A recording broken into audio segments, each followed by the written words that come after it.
তো আমি করবো সরপুঁটি মাছ সর্ষে বাটা দিয়ে। সরপুঁটি মাছগুলো বেশ বড়, ধুয়ে নিয়েছি, আর একবার ধুয়ে নিলাম। সর্ষে দিয়ে পোস্ত দিয়ে দারুণ লাগে খেতে, কাঁচা লঙ্কা দিয়ে।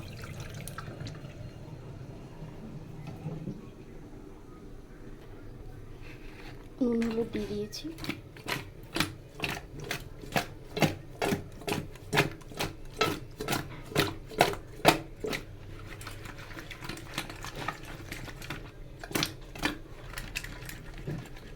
মাখিয়ে রেখে দিই।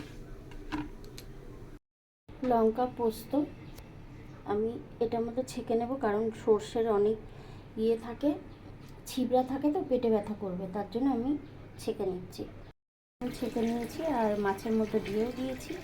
আর এই যে ছিবড়েগুলো, এগুলো খেলে কিন্তু ভীষণই পেটে ব্যথা করে। এমনিতেই তো এখন মানুষের হজম শক্তি অনেকই কমে গেছে।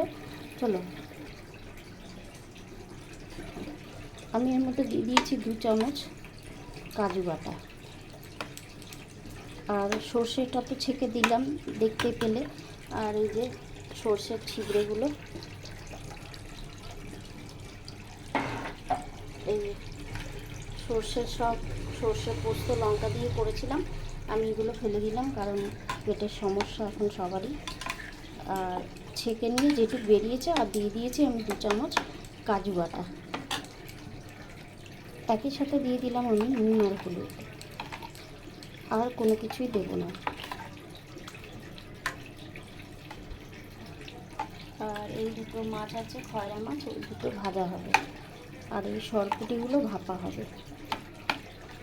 সর্ষে পোস্ত কাজু বাটা, কাঁচা লঙ্কা। আর আমি এখানে শুকনো লঙ্কার গুঁড়ো দিইনি, তোমরা চাইলে একটুখানি শুকনো লঙ্কার গুঁড়ো দিয়ে দিতে পারো।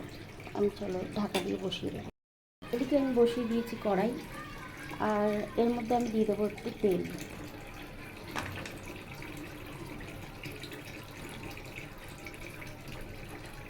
আর দেবো না।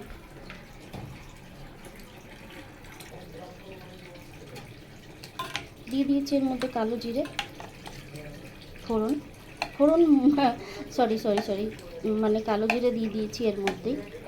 তা কালো জিরে কিন্তু কাঁচা খুব গন্ধ, খুব দারুণ লাগে। দিয়ে দিলাম।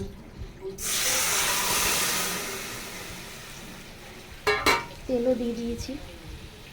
এবার দিয়ে দিলাম, বসিয়ে দিয়ে দিলাম সব কিছু দিয়ে একটুখানি সামান্য জল দিয়ে দেবো।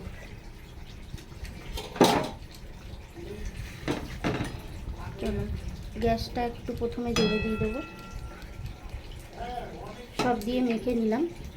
আবারও বলে দিচ্ছি, সর্ষে পোস্ত কাজু বাটা আর কাঁচা লঙ্কা, লাস্টে দিলাম তেল, আর হচ্ছে তোমার কী বলো ওটাকে,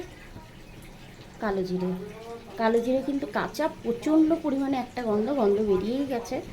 তো দেখে নাও আজকে সরপুঁটি ভাপাটা কীরকম করে করলাম। তো দেখো কত সুন্দর, মানে এখনই ডেবি বেরিয়ে গেল। আর এবার আমি দিয়ে দেবো ঢাকা। কালো জিরে কাজু বাটা, মানে সুন্দর একটা গন্ধ বেরিয়ে গেছে। দিয়ে দিলাম কাঁচা লঙ্কা। ও, কি সুন্দর গন্ধ বেরিয়েছে, সত্যি বলছি। কাজু বাটা, পোস্ত, সর্ষে, তারপরে গন্ধটা হচ্ছে সবচেয়ে বেশি ভালো বেরোচ্ছে কালো জিরে। আমি আর একটু শুকিয়ে নেব। দিয়ে দিলাম একটু মিষ্টি না দিলে কাজু কিশমিশ সব আছে না, কিশমিশ বলছি কেন। তো দেখো হয়ে গেছে আমার, কত সুন্দর। তো সরপুঁটির সর্ষে পোস্ত কাজু দিয়ে ভাপাটা কেমন লাগলো তোমাদের, সেটা কিন্তু কমেন্টে জানাতে একদম ভুলো না।